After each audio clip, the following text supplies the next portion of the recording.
De ces migrants qui arrivent en Europe, eh bien, il y a une inquiétude très forte dans la ville allemande de Cologne ce soir, car la nuit du réveillon, eh bien, plusieurs dizaines de femmes ont été agressées sexuellement dans le centre-ville par des groupes d'hommes qui ont été répertoriés comme originaires d'Afrique du Nord, si bien que les migrants présents en très grand nombre en Allemagne sont montrés du doigt, même si les autorités ne veulent pas pour l'instant stigmatiser une quelconque population. Julia Ganancia. C'est autour de cette cathédrale de Cologne que se seraient concentrées la plupart des agressions. Des groupes de 20 à 30 jeunes hommes ivres auraient encerclé leurs victimes. La police a enregistré 90 plaintes pour agression sexuelle, attouchement et une allégation de viol. Une affaire qui suscite une vague d'émotions en Allemagne. Le problème, évidemment, c'est de savoir d'où 1000 personnes sont venues soudainement.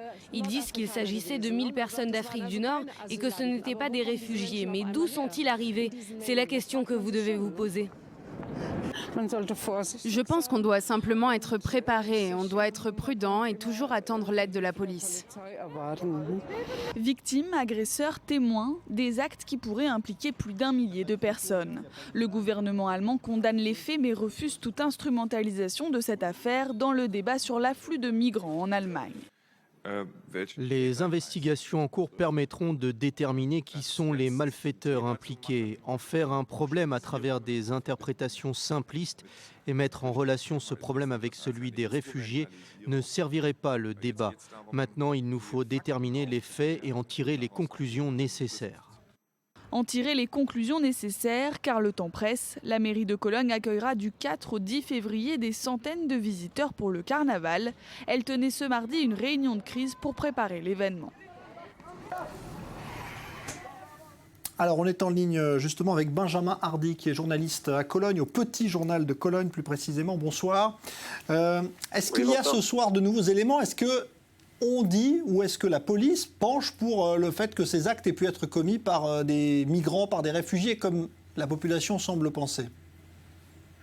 Voilà, alors que ce soit la police, donc le chef de la police en la personne de Wolfgang Albert ou le ministre de la Justice Heiko Maas, tout le gouvernement notamment refuse donc d'instrumentaliser donc les réfugiés et refuse de voir dans ces actes l'œuvre des réfugiés. Donc on attend plus d'informations pour se prononcer là-dessus.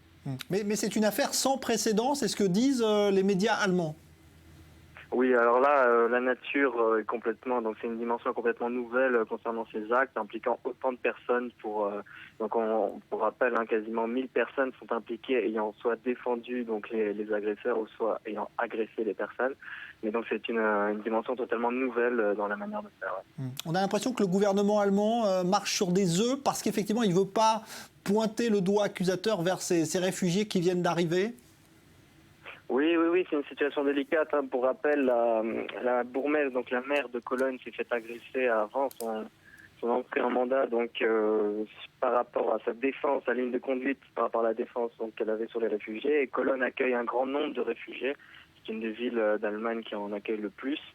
Donc oui, ça reste un sujet assez délicat. Elle s'était fait agresser concernant cela par un militant d'extrême droite qui l'avait quand même poignardé par rapport à cette ligne de conduite. Donc. Merci Benjamin Hardy. Je rappelle que vous êtes journaliste au Petit Journal de Cologne.